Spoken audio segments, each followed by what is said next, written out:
Bueno, antes que nada quiero de corazón darle las gracias a Narciso Nadal por permitirme llegar a los estudiantes del seminario y poder presentar mi postura. Pero antes de hacerlo, yo quisiera poder dar un breve testimonio personal y luego decir algunas cosas introductorias antes de entrar en la clase en sí misma. Yo me convertí en el año 1977, verano de 1977, en una iglesia dispensacionalista, pretribulacionista, dispensacionalista. Me crié en el Evangelio dentro del contexto del dispensacionalismo y ese fue el esquema hermenéutico que yo aprendí desde mis inicios y eso marca a uno. La primera Biblia que yo tuve en mis manos fue precisamente una Biblia anotada de Cyril Ingersoll Scofield. Así que mientras leía mi Biblia y tomaba las notas de Scofield, me iba empapando cada vez más del dispensacionalismo. Cuando entré al seminario a prepararme para el ministerio, precisamente fui a un seminario fundado por el mismo Scofield, donde mi dispensacionalismo o mi premilenialismo dispensacional se hizo cada vez más fuerte. O sea que yo comencé mis años como creyente leyendo a Lewis Sperry Chafer o Chafer, como se dice en inglés, a Pentecost, Dwight Pentecost, a Charles Ryrie y a todos los grandes dispensacionalistas, premilenialistas de ese tiempo. Sin embargo, unos años más tarde yo conocí a unos hermanos que eran reformados y que eran amilenialistas. Y debo decir que el premilenialismo y el dispensacionalismo en mí no solo era un asunto teológico, intelectual, era un asunto emocional. Y lo que quiero decir con esto es que yo, cuando pensaba en alguien que no fuera premilenialista, dispensacionalista, no que no lo consideraba como mi hermano en Cristo, pero para ser muy honesto, sentía como si hubiera una lejanía entre esa persona y yo. Cuando conocí providencialmente a estos hermanos que eran amilenialistas, o como yo prefiero llamarle, creían en el milenio inaugurado, porque la palabra amilenialismo es una palabra negativa, yo prefiero decir que creo en un milenio inaugurado. Yo me di cuenta que yo necesitaba estudiar este tema con más profundidad. Así que durante unos 3 años me puse a estudiar profundamente el tema del dispensacionalismo versus la hermenéutica de teología de pacto que contiene el amilenialismo. Y para ser honesto, yo al principio estaba peleando con los libros que leía. Recuerdo leyendo a Anthony Hoekema, y yo todavía guardo en mi biblioteca ese libro de Hoekema con mis anotaciones peleando con el autor. Luego leí a John Gerstner y a otros más hasta que finalmente cayó en mis manos el libro de Grimshaw titulado Dispensacionalismo ayer, hoy y mañana, que era una crítica al dispensacionalismo de Charles Ryrie y su libro Dispensacionalismo hoy. Este hermano Grimshaw había sido dispensacionalista, había estudiado, había hecho su PhD en el Seminario Teológico de Dallas, Texas.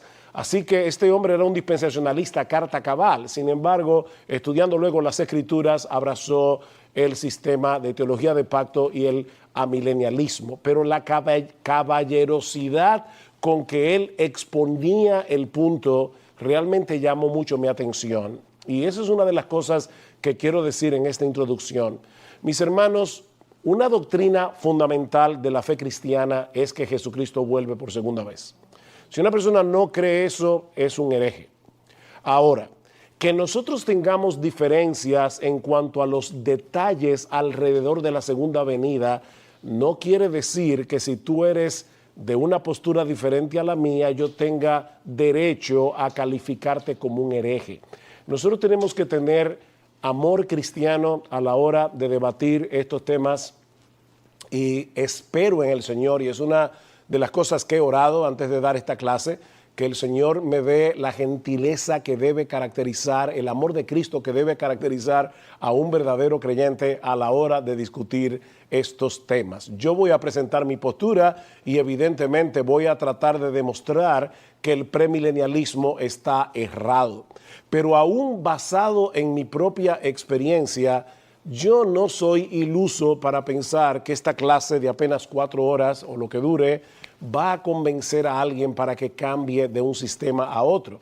Pero por lo menos yo quisiera causar cierta inquietud o por lo menos levantar la curiosidad como para animarte a estudiar más profundamente este tema, porque aunque, repito, creo que es un tema secundario en comparación con otros aspectos del Evangelio, no deja de ser un tema importante porque afecta la hermenéutica, afecta la forma como nosotros interpretamos toda la Escritura y personalmente creo que debilita en cierto grado la predicación del Evangelio, aunque conozco buenos dispensacionalistas que predican fielmente el Evangelio, y yo, de hecho, tengo buenos amigos dispensacionalistas a quienes respeto y admiro, y no creo que en el caso de ellos eso ocurra. Estoy diciendo que es un peligro que el dispensacionalista tiene que enfrentar al no ver tan claramente a Cristo, sobre todo en las páginas del Antiguo Testamento, donde Cristo realmente es revelado. Habiendo hecho esta breve introducción, ahora permítanme hacer una introducción B. Cuando yo iba a dar esta clase, yo sé que recientemente nuestro hermano Matt Waymeyer escribió este libro, Amilenialismo y el siglo venidero, donde él rebate la postura que yo voy a presentar en esta clase. Así que voy a tomarme unos minutos para decir algo acerca de este libro, porque honestamente no puedo tomar las 4 horas para rebatir a Waymeyer y al mismo tiempo presentar la postura amilenial. Así que simplemente me voy a limitar a decir algo de entrada acerca de lo que yo entiendo que es un error hermenéutico que hay en este libro de principio hasta el fin. Y así luego puede ser que a medida que yo presente otros textos de las Escrituras, regrese a Waymeyer para explicar por qué yo creo que su explicación de esos textos no es la explicación contextual correcta. Así que voy a tomar unos minutos para hablar acerca de esto. Pero antes, lo que yo voy a presentar es lo siguiente para poder entender la crítica que le voy a hacer a Matt Waymeyer. Yo creo, como muchos teólogos amilenialistas, que la escatología bíblica es increíblemente simple. Y yo sé que eso puede sonar extraño porque la escatología suele ser un tema complicado para muchos. Pero yo estoy diciendo que el esquema o la estructura que presenta la Escritura, según mi entender de la palabra de Dios, es sumamente simple. Porque toda la Biblia está dividida en 2 grandes eras, que podemos dividir como este siglo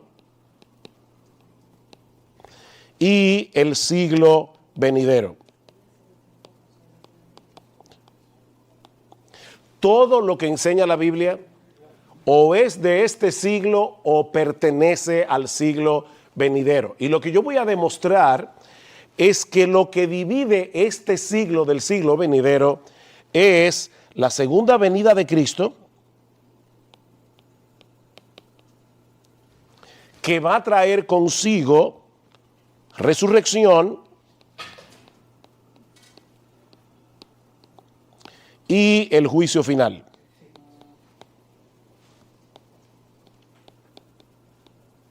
Como ustedes pueden ver, si podemos probar que este esquema es correcto, es decir, perdón, ¿hay algún problema o puedo seguir?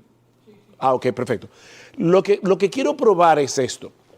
Si este esquema de este siglo y el siglo venidero es correcto, dividido por la segunda venida de Cristo, acompañada de la resurrección y el juicio final, un reino de 1000 años es imposible colocarlo en este esquema. No cabe ni en este siglo ni en el venidero.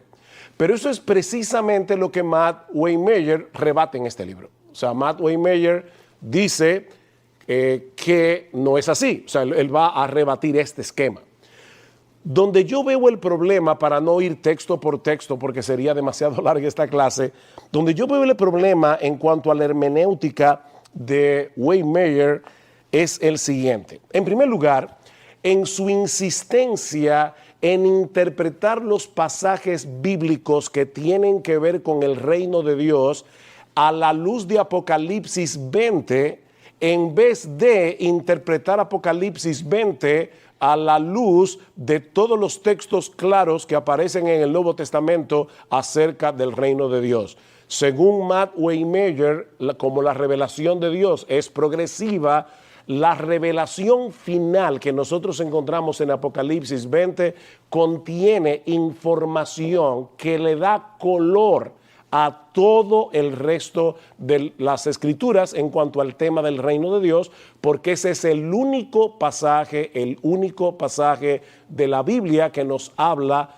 de un reino de 1000 años. El problema es que ese pasaje se encuentra en un libro apocalíptico, y debo decir aquí que no es lo mismo literatura profética que literatura apocalíptica. La literatura apocalíptica pertenece a un género literario donde el autor se vale de visiones, de sueños, de símbolos para poder expresar lo que quiere expresar. O sea que para nosotros, cuando decimos que la analogía de la fe nos debe mover a interpretar los textos oscuros con los textos más claros, Matt Waymeyer rebate eso y dice, no, Apocalipsis 20 es el texto con el que debemos interpretar todo lo demás y no es un texto oscuro. Entonces yo voy a rebatir eso primero, antes que nada, y quiero leerles algunos pasajes de las Escrituras. Si tienen sus Biblias ahí, les pido que me acompañen al libro de Números, Números capítulo 12. Ese es el famoso pasaje donde María y Aarón se levantan contra Moisés y Dios tiene que decirle algunas cosas a María y Aarón. Y dice en Números capítulo 12 lo siguiente, versículo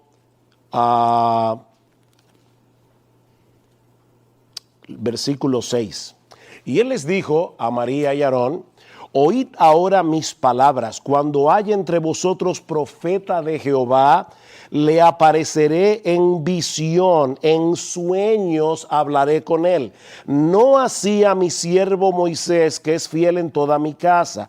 Cara a cara hablaré con él y claramente y no por figuras, y verá la apariencia de Jehová. ¿Por qué pues no tuvisteis temor de hablar contra mi siervo Moisés? Noten que el autor está comparando aquí lo que es una revelación a través de figuras, a través de símbolos, con la forma clara con la que Dios le hablaba a Moisés. Así que hay una diferencia entre una literatura profética, apocalíptica, llena de visiones, llena de símbolos, y lo que la Biblia revela en prosa en una forma clara y evidente.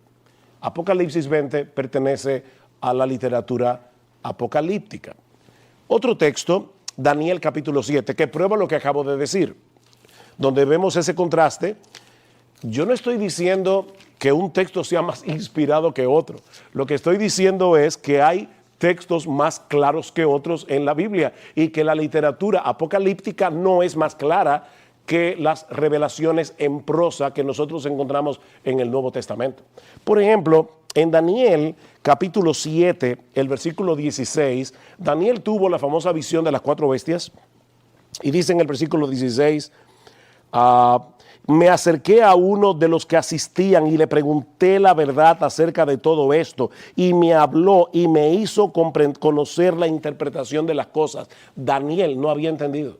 Daniel vio la visión, pero una visión de 4 bestias no es algo tan claro. El ángel tuvo que venir a darle la interpretación. En Daniel capítulo 8, en el versículo 15 al 19, vemos exactamente lo mismo. Y aconteció que mientras yo, Daniel, consideraba la visión y procuraba comprenderla, he aquí se puso delante de mí uno con apariencia de hombre, y oí una voz de hombre entre las riberas de Ulai que gritó y dijo, Gabriel, enséñale a este la visión.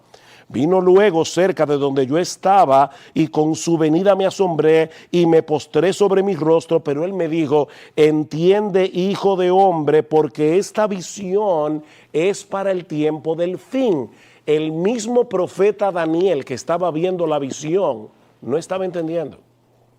Ese es uno de los problemas que nosotros tenemos con la literatura apocalíptica. Necesitamos que el resto de las escrituras nos arroje luz. Pero Matt Waymeyer lo ve al revés. Matt Waymeyer dice que el texto que arroja luz para entender que nosotros debemos introducir un reino de 1000 años entre este siglo, en el inicio del siglo venidero está el reino de 1000 años. Él dice que es a la luz de Apocalipsis 20 que nosotros debemos entender esto. Y estoy diciendo, yo entiendo que no, que esto debe ser al revés. Noten lo que dice Matt Waymeyer en la página 21.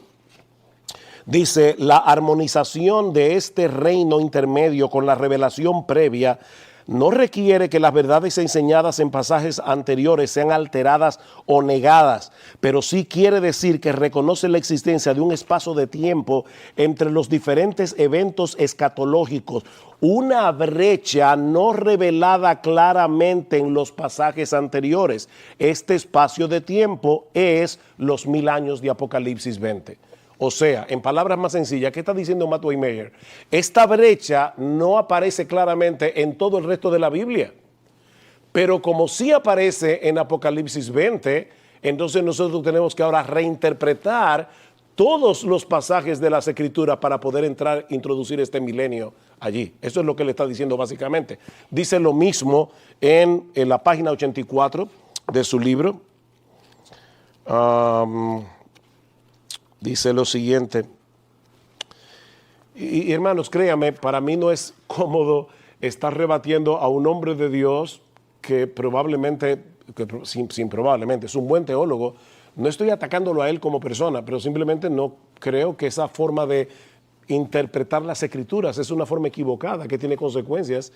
Dice, el premilenialista apela a esta misma dinámica de revelación progresiva y simplemente le pide a la milenarista que acepte la posibilidad de una modificación adicional a la luz de una revelación posterior. Modificación en la cual el siglo venidero lleva en su seno, y lo pone entre comillas, tanto un reino intermedio, el milenio, como el estado eterno. Se le está diciendo, a la luz de Apocalipsis 20, nosotros tenemos que modificar este esquema de los dos siglos. Yo voy a probar que no, que este siglo le sigue el siglo venidero y que en el siglo venidero tenemos cielos nuevos, tierra nueva y que no hay lugar para un reino de 1000 años.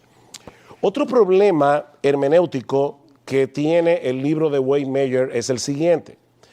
En el Antiguo Testamento, los profetas vieron la revelación profética de esta manera. Muchos de ellos, ¿verdad?, veían como si fueran los dos picos de dos montañas, y ellos veían esto como eventos que iban a suceder uno detrás de otros. Por ejemplo, se puede ilustrar de esta manera. Aquí tenemos una montaña, aquí tenemos un valle, aquí tenemos otra montaña. Si un observador se para en este lugar, él puede ver estos dos picos como si estuvieran uno detrás del otro. Él no puede ver el valle que está en el medio. Bueno, Matt Waymeyer correctamente dice, nosotros tenemos que aceptar que esa visión profética incluye estas brechas. Por ejemplo, a final de Miqueas capítulo 4, se habla de una destrucción que va a haber, que pasó cientos de años antes de la venida de Cristo, y en Miqueas capítulo 5 inmediatamente comienza con el nacimiento de Cristo en Belén, como si ambos eventos fueran a suceder uno detrás del otro. Eso es lo que nosotros vemos en mucha de la literatura profética. El problema es que Matt Waymeyer quiere meter esa misma brecha en el Nuevo Testamento, como ustedes van a ver en un momento, y mete los 1000 años a veces detrás de una letra I. O sea, cuando aparece una I, él dice, bueno, detrás de esa I, de ese evento, ahí están 1000 años más, porque hay una brecha que Pablo no coloca. Por ejemplo, en 1 Corintios capítulo 15, versículo 23 al 24, que vamos a considerar en un momento. Dice, nosotros podemos meter los 1000 años ahí, aunque Pablo no lo mencione. Bueno, yo estoy diciendo ahora que cuando nosotros llegamos al Nuevo Testamento, esa brecha ya no existe, porque el Nuevo Testamento revela todo lo que nosotros como cristianos necesitamos saber para poder interpretar correctamente y poder poner estos eventos en su justa dimensión a la luz del Nuevo Testamento. Y lo voy a probar con Juan el Bautista. Si ustedes van conmigo a Mateo capítulo 11, se van a encontrar con ese evento cuando Juan el Bautista le manda una comisión a preguntarle a Jesús, ¿eres tú el Mesías que habría de venir o nosotros tenemos que esperar a otro? ¿Y cuál es la respuesta del Señor? El Señor les responde, vayan y díganle a Juan todos los milagros que ustedes están viendo para probarle que yo soy el Mesías. Y luego dice en el versículo 11, de cierto os digo, entre los que nacen de mujer no se ha levantado otro mayor que Juan el Bautista, pero el más pequeño en el reino de los cielos mayor es que él. ¿En qué sentido el más pequeño de los discípulos del Señor en el nuevo pacto es mayor que Juan el Bautista? Bueno, en el sentido de que nosotros ahora tenemos una revelación completa que nos permite volver atrás y ver los grandes pasajes del Antiguo Testamento a la luz de la clara enseñanza del Nuevo. Y yo creo que Apocalipsis 20 debe también interpretarse a la luz de esos pasajes claros, porque yo creo que esa brecha ya no está. Y lo voy a probar de esta manera. Ustedes recuerdan cuando Juan el Bautista comenzó a predicar en Mateo capítulo 3, él decía, viene el Mesías, el hacha ya está puesta a la raíz de los árboles y va a cortar el Mesías de su reino a todos los que hacen iniquidad y los recogerá en el granero y arderán por fuego, mientras que los justos serán entrados en el reino de Dios. Para Juan el Bautista, que tenía esta perspectiva profética, la venida del Mesías implicaba inmediatamente la llegada consumada del reino de Dios, donde los justos iban a reinar para siempre. Pero ¿qué sucedió? Llegó el Mesías y Juan el Bautista acabó en la cárcel porque Herodes lo metió en la cárcel. La cárcel era el último lugar donde Juan el Bautista esperaba estar a la luz de la llegada del Mesías. Y eso fue lo que provocó la pregunta, ¿eres tú el que habría de venir o tenemos que esperar a otros? Ahora, déjenme hacer una pregunta y ahora pueden responder aquí los que están, quizás los que están de la clase del seminario. Los discípulos del Señor, la mayoría de ellos, fueron primero discípulos ¿de quién? De Juan el Bautista. Así que es muy probable que los discípulos tuvieran exactamente el mismo problema en su cabeza que Juan el Bautista tenía. Entonces, ¿qué hace el Señor? Revelar en Mateo capítulo 13 las parábolas del reino para explicar lo siguiente. Vayan conmigo a Mateo capítulo 13. Mateo capítulo 13.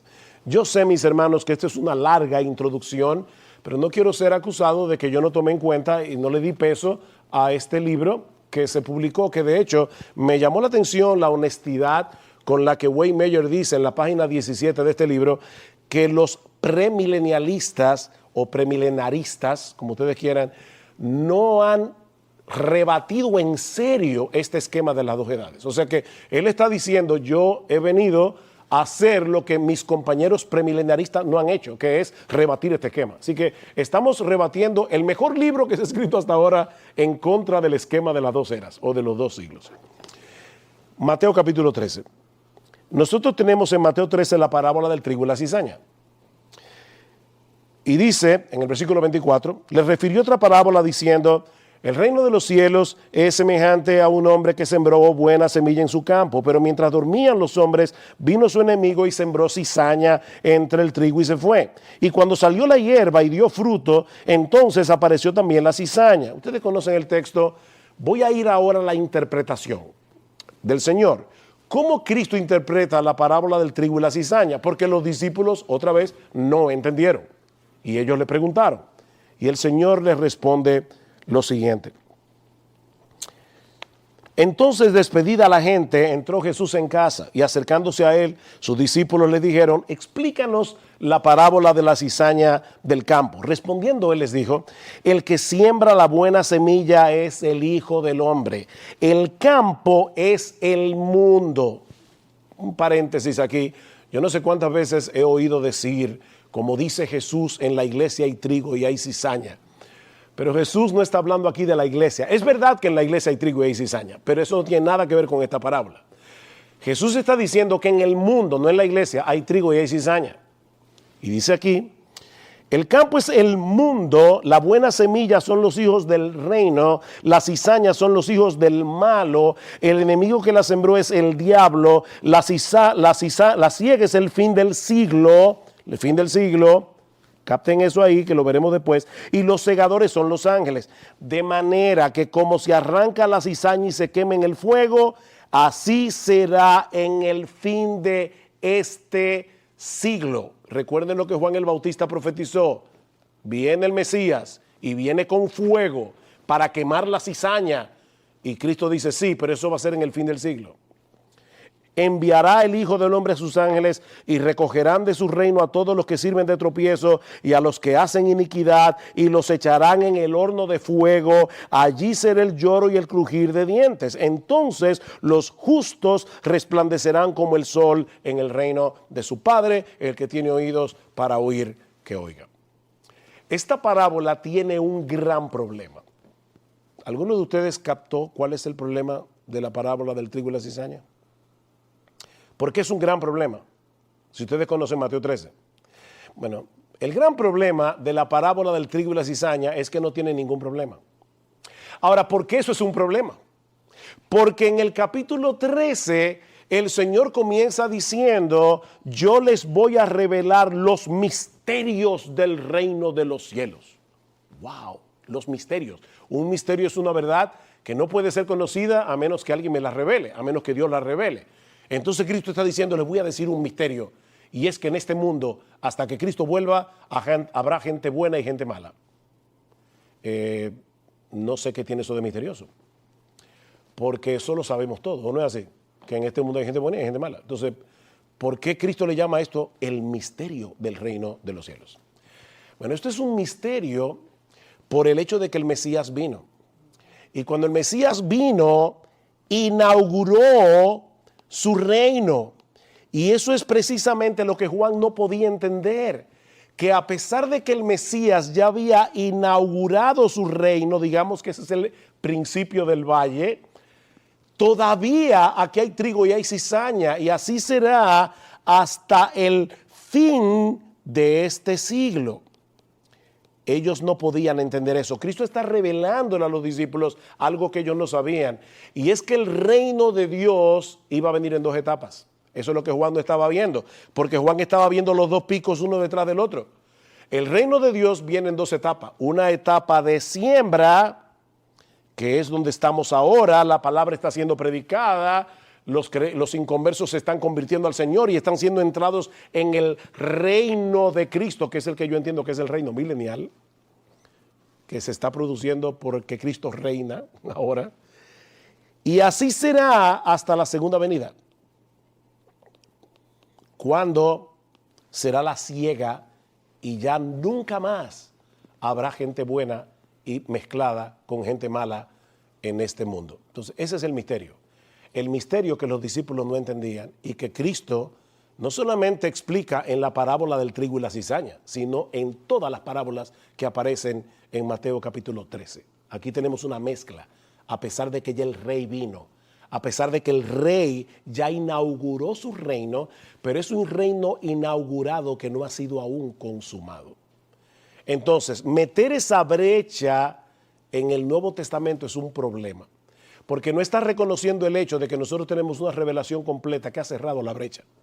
Las brechas las tenían los profetas del Antiguo Testamento, como dice Primera de Pedro, capítulo 1, versículo 10. Los profetas que profetizaron de esta gracia destinada a vosotros inquirieron y diligentemente indagaron acerca de qué tiempo indicaba el Espíritu de Cristo que estaba en ellos, el cual anunciaba de antemano los sufrimientos de Cristo y las glorias que vendrían tras ellos. Pero a ellos se les reveló que era para nosotros que Dios les estaba revelando estas cosas.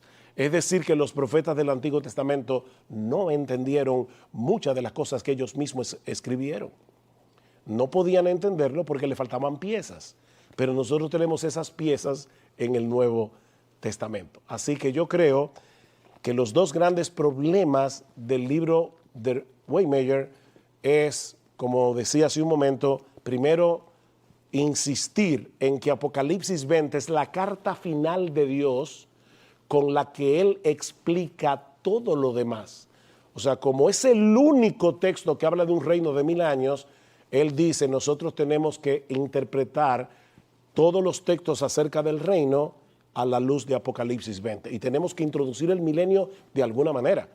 Si podemos probar que ese milenio espiritualmente ya se está llevando a cabo, entonces ese argumento no es válido. Bien, habiendo dicho esto, vamos ahora a mi esquema de los 2 siglos, que es lo que yo pienso presentar ahora para poder probar, ¿verdad?, mi punto del milenio inaugurado, no del amilenialismo. Ok, como les decía, son las 6:40, nosotros vamos a detenernos en 15 minutos y vamos a dar un receso. Pero como les decía, mis hermanos, nosotros tenemos una estructura muy simple en la Escritura y lo voy a probar a través de la terminología de las 2 eras. La palabra era, siglo, aión en griego, se traduce a veces siglo, a veces se traduce era, a veces se traduce mundo, depende del contexto, pero este esquema de las 2 eras, esa terminología permea todo el Nuevo Testamento.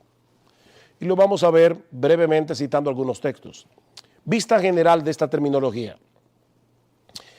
A cualquiera que dijere alguna palabra contra el Hijo del Hombre le será perdonado, pero el que hable contra el Espíritu Santo no le será perdonado ni en este siglo ni en el venidero. Así que Cristo está diciendo, hay 2 eras, este siglo y el siglo venidero, y el pecado contra el Espíritu Santo no será perdonado ni aquí ni en el otro. Dice Lucas 18:30, que no haya alguno que haya dejado padre, madre, que no haya de recibir mucho más en este tiempo y en el siglo venidero la vida eterna. Noten cómo Cristo conecta la vida eterna con el siglo venidero. Otra vez, Marcos, que no reciba 100 veces más ahora en este tiempo casas, hermanos, hermanas, madres, hijos y tierras con persecuciones, porque este es un siglo malo, y en el siglo venidero la vida eterna. Y alabó el amo al mayordomo malo por haber hecho sagazmente, porque los hijos de este siglo son más sagaces en el trato con su semejante que los hijos de la luz. Hay un contraste aquí, nosotros somos hijos de la luz, no pertenecemos a este siglo, aunque vivimos en este siglo. Entonces respondiendo Jesús les dijo, Lucas 20, los hijos de este siglo se casan y se dan en casamiento, mas los que fueren tenidos por dignos de alcanzar aquel siglo y la resurrección entre los muertos, ni se casan ni se dan en casamiento, porque no pueden ya más morir, pues son iguales a los ángeles y son hijos de Dios al ser hijos de la resurrección. Hay 2 características cualitativas completamente diferentes entre este siglo y el siglo venidero. Yo lo voy a probar en un momento, solamente estoy citando estos textos para mostrar que la terminología, este siglo y el venidero, no es un texto aquí y allá.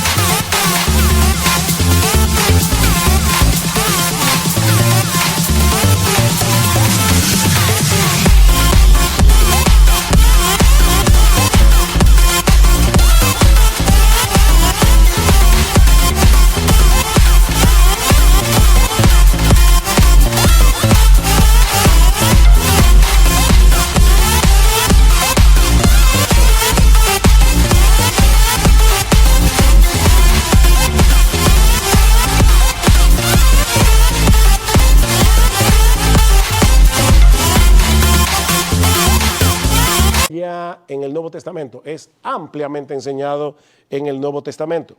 No os conforméis a este siglo, sino transformaos por medio de la renovación de vuestro entendimiento para que comprobéis cuál sea la buena voluntad de Dios, agradable y perfecta. Si el evangelio está encubierto porque el Dios de este siglo cegó el entendimiento de los incrédulos para que no les resplandezca la luz del evangelio de la gloria de Cristo, el Dios de este siglo. ¿Dónde está el sabio? ¿Dónde está el escriba? ¿Dónde está el disputador de este siglo? ¿No ha enloquecido Dios la sabiduría del mundo? Sin embargo, hablamos sabiduría entre los que han alcanzado madurez. Y sabiduría no de este siglo, ni de los príncipes de este siglo que perecen, la que ninguno de los príncipes de este siglo conoció, porque si lo hubieran conocido, nunca hubieran crucificado al Señor de gloria. 3 veces aparece allí la expresión este siglo.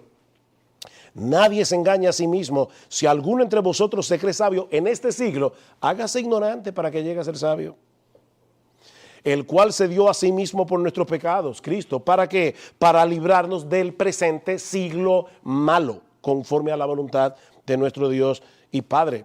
Cristo fue sentado a la diestra del Padre sobre todo principado y autoridad y poder y señorío y sobre todo nombre que se nombra, no solo en este siglo, sino también en el siglo venidero, en los cuales anduvisteis en otro tiempo, siguiendo la corriente de este mundo, ahí está la palabra ión, siguiendo la corriente de este siglo, conforme al príncipe de la potestad del aire.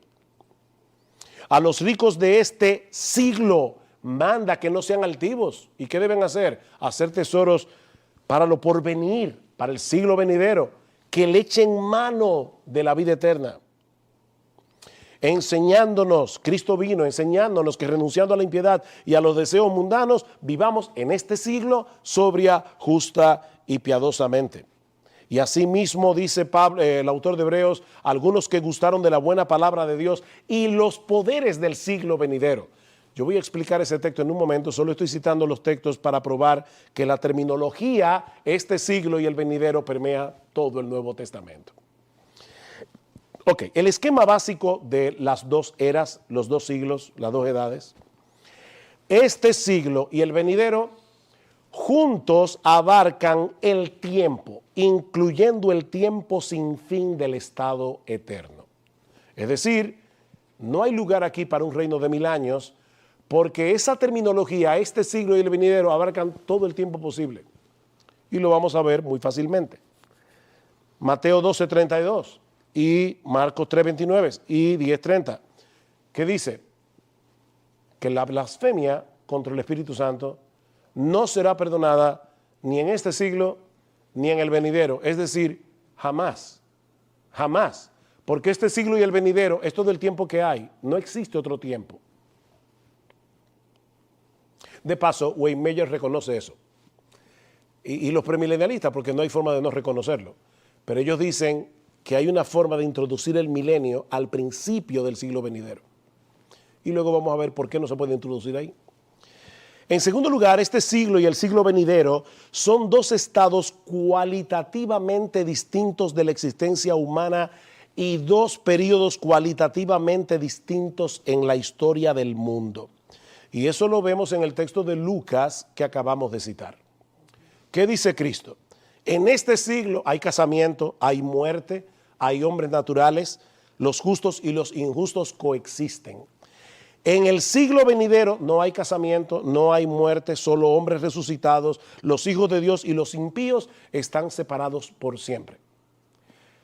Wayne Meyer dice que hay un "y" en el texto donde dice este siglo y la resurrección, y él dice que es allí donde podemos meter esos 1000 años. Es decir, él está diciendo, viene el siglo venidero, pero eso no impide que hayan 1000 años ahí, porque a veces en el Nuevo Testamento ese kai une brechas. Ahí volvemos al tema de la brecha, por eso me tomé el tiempo para probar que en el Nuevo Testamento ya no existen brechas, eso existía en el Antiguo Testamento. Nosotros ya tenemos la revelación completa. Ahora, ¿qué es lo que tenemos con ese kai? Eso es lo que se llama un kai, es la palabra I en griego. Déjame escribirlo aquí para los que saben griego y puedan verlo. Ese kai es un kai aposicional. ¿Y eso qué significa?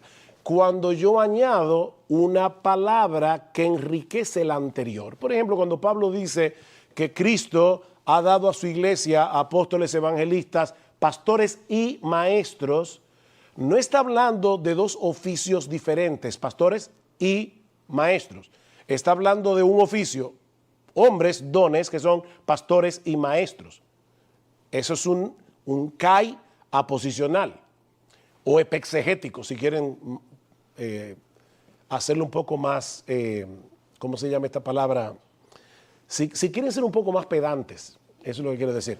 O sea, ustedes usan la palabra epexegético y la gente dice, wow, o sea, un poquito más pedante, epexegético. O sea, la idea es que si Cristo no estuviera aquí hablando o conectando este siglo y el venidero, la expresión este siglo no tiene ningún sentido. Es como si Cristo estuviera introduciendo en el pasaje un elemento que no tiene sentido en la historia. Una de las cosas que dice Matt Waymeyer, y de lo que tiene razón, es que la carga de este pasaje está en la resurrección de los muertos. Bien.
Estamos completamente de acuerdo. Pero aquí Cristo está conectando el siglo venidero con la resurrección. Y está diciendo, cuando llegue el siglo venidero, no habrá casamiento, no habrá muerte, no hay impíos, solo hombres resucitados. El problema que esto le plantea al premilenarismo es que en el milenio premilenial habrá personas en cuerpos naturales, no resucitados, que van a tener hijos, algunos de esos hijos van a ser inconversos, por eso Cristo va a tener que regirlo con varas de hierro y al final va a haber un juicio donde esos impíos van a ser eliminados. El problema es que eso no encaja en lo que el Señor está mostrando aquí en Lucas 20. Según Lucas 20, este siglo y el venidero son cualitativamente diferentes. No hay lugar para un milenio con impíos en cuerpos naturales que van a morir, que van a pecar y que se van a rebelar al final contra Cristo en la batalla de Armagedón final. Lo mismo vemos en las parábolas de Mateo 13. ¿Qué tenemos? El reino inaugurado siembra trigo mezclado, hijo del reino con cizaña, hijo del malo, vivimos en condición natural, pero cuando llegue la cosecha, el fin de este siglo, como le llama Cristo en Mateo 13, solo trigo, la cizaña será quemada en el fuego. Condición glorificada, dice que nosotros brillaremos como el sol en el reino de nuestro Padre. O sea, cuando llegue la siega ya no habrá lugar para un milenio con personas naturales.